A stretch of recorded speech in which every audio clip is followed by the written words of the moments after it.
Yun, what's up mga kagala? Yun, preparation kami. Yes, yun, mga kagala. Tagaytay, road trip. Tapos, Masrado, kaliwa tayo ng Kalaw, diretso ng Mabini, kanan ng Itcha Rotunda, paglagpas doon, U-turn, pabalik ng Baklaran. Pagdating ng Baklaran, sabihin mo ng tropa, atakin mo lang. Wala na nga. Hamon tayo sa gasolina na.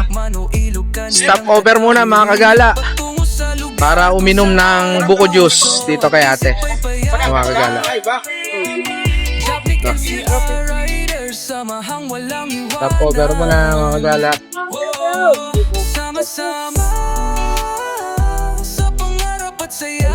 Buko juice mga kagala. Ay, ka parang nanibago. Masakit ang puwet. Nanibago. Masagal ko siyang dekaray. May po eh.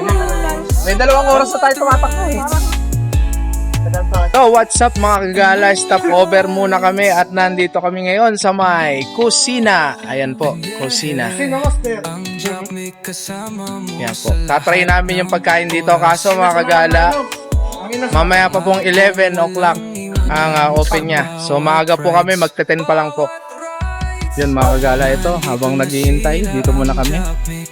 Antay-antay. Marami na rin po nag-aantay mga kagala. Yan. Sa ikot ng mga gulong ay walang humpay na biyaya. Ang Japli kasama mo sa lahat ng oras. Ala, aral ito. Pangaiwanan sa bawat ride. Kainan na naman doon.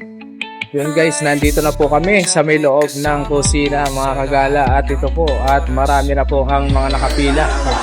Mga kagala, ayan po, kita nyo po. Marami na pong mga kumakain.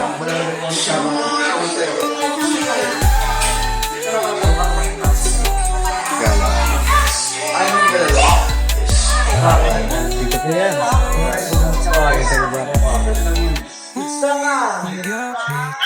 Ang Japli kasama. Mga kagala, Buwan nyo na lang kayo. nag-aantay na po yung mga tropa. Ito po. Sila sir, ayan.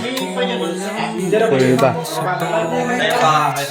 Sila. Tayo na po. Pasok ng rides namin. Saan tayo ma? Diyan? Suot ang helmet, tayo ng Pila raw sir? O pila sa labas? lumihasa sa biyahe. Pagdating sa ride, kapantay sa biyahe. Sa labas tayo guys at tatawagin na lang kasi may mga first come first serve.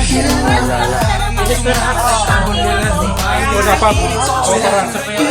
Walang hirap-hirap ako. Pwede kung anong gusto mo. Sir.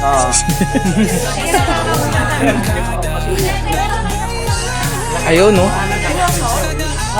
Oo, tama yun tayo. Sabi mo, ginawa ko kay Bagambel. Yes. Pag-iinit. Paso, italista. Dito tayo sumibat. Manila to Tagaytay. Tagig hanggang Sige sa'yo. Para sa'yo, silaw. sa'yo. Yan lang yan. Ito sinabay ko si Kuya Buya. Di lang basta motor. Palitan mo nga Ang turingan sa bawat pag-ikot. Ano sa'yo pa? Yun mga kagala at nandito na po kami sa table na aming pina-reserve. Tayo na lang po namin ang aming order at kain na lang. And finally mga kagala, dumating na po ang order ng bawat isa sa amin at kami po ay kakain ng mga kagala. Kaya palagi po natin tatandaan mga kagala na ang buhay po ay napakabilis lamang.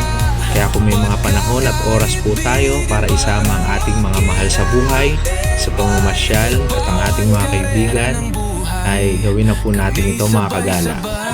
Dahil hindi po matutumbasan ng kahit anong yaman, ang saya at ng mga magagandang alaala na binubuo po natin kasama po ang ating mga mahal sa buhay. Kaya habang may lakas pa tayo mga kagala, sulitin na po natin ang bawat oras na kasama po natin sila. Hanggang dito na lamang po mga kagala ang bidyong ito.